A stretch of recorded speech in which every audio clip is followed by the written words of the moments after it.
Hello and welcome to James II and the Glorious Revelation.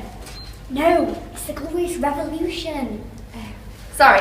Hello and welcome to James II and the Glorious Resolution. No, James II and the Glorious Revolution. James II and the Glorious Revolution. That will have to do. Moving on. Our story begins in 1685. The old King Charles has died, and the opening Catholic king, James II, has come to the throne in a Protestant country. Obviously, this didn't make him very popular, due to the fact his country was Protestant. His mother was Henrietta Maria, a French Catholic, and his father was Charles I, a man who was beheaded for crimes against the country. Again, this didn't give him the best start. His first marriage was to Anne Hyde, but this ended in 1671, and he remarried Mary of Modena, again, a Catholic. We join them now during the Monmouth Rebellion, James's first problem. Standing right here where the Battle of Monmouth took place, and it is free! Here is right where the Duke of Monmouth and James II fought. James won. Here, Mary of Modena! Did someone say Madonna? I'm gonna carry on. No, I said Mary of Modena! My illegitimate son, the Duke of Monmouth, has rebelled! He claims to be the rightful heir to the throne, but he's also upset about our Catholicism, which is natural as this is a Protestant country. But my darling James, we have at least 20,000 men in an army to fight. We can surely beat them, can't we? Please don't leave the fight. Where are you going? My troops are currently fighting in Lyme Regis, but I will join them on Somerset on the 6th of July. What's actually happening, James, in Lyme Regis? I don't want you getting hurt. It's okay.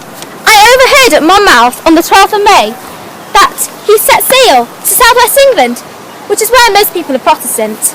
Apparently he only came by 3 small ships, which he has no chance of defeating my army. He landed yesterday on the 11th of June with 1,500 muskets and 82 supporters.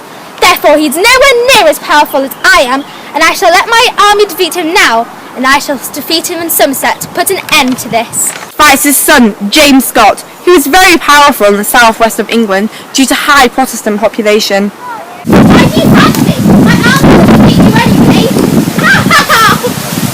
I am the rightful heir, the son of Lucy Walter and yourself. Also, I am a Protestant, and you are Catholic in a country of Protestants, and as Protestants will have our vengeance because your eldest daughter Mary is going to take the throne. Are you so sure of that? Victorious! Monmouth was led for Jamesided by Earl of Feversham, John Churchill, Henry Fitzroy, Lord Albemarle and the Duke of Somerset, and for the rebels it was led by the Duke of Monmouth, Lord Grey of Wark, Robert Ferguson, Thomas Hayward Dare, Nathiel Wade and Andrew Fletch. Now over to a live trial with Jess and Hannah. 10th of June 1688, James Stuart was born and was thought to be the only hope for the Catholic dynasty. But on the 5th of November 1688, a problem arose when James's son-in-law, William of Orange, invaded. However, on the 23rd of December 1688, James and Mary successfully fled the country to France. Be wrong, darling. Look, a beautiful baby boy. He's a Catholic. And at last we can secure the Catholic dynasty. But alas, this may not happen, for our treacherous son-in-law William of Orange has invaded. He has landed in Torbay in Devon, and now in Salisbury. My armies have deserted. We must go to France. It's the only place I can assure we will be safe. King James fled to France, and the December 1688 Bills of Rights declared that James had abdicated and that the crown had legally passed to William and Mary. Darling, your pathetic father has no idea of the strength of my Dutch forces. He fled before he could even face them. These poor people thought they would have to serve under that Catholic James Stewart. But when they found that out, they encouraged my invasion even more. He will never come back. Mark my words, we shall reign! The Glorious Revolution was an extremely important moment in our history, as it saw the end of an absolute monarchy and the beginning of a constitutional monarchy, where the ability to pass laws resides finally with Parliament. This type of Parliament still occurs today, and without these events we would still be in a period of absolute Parliament.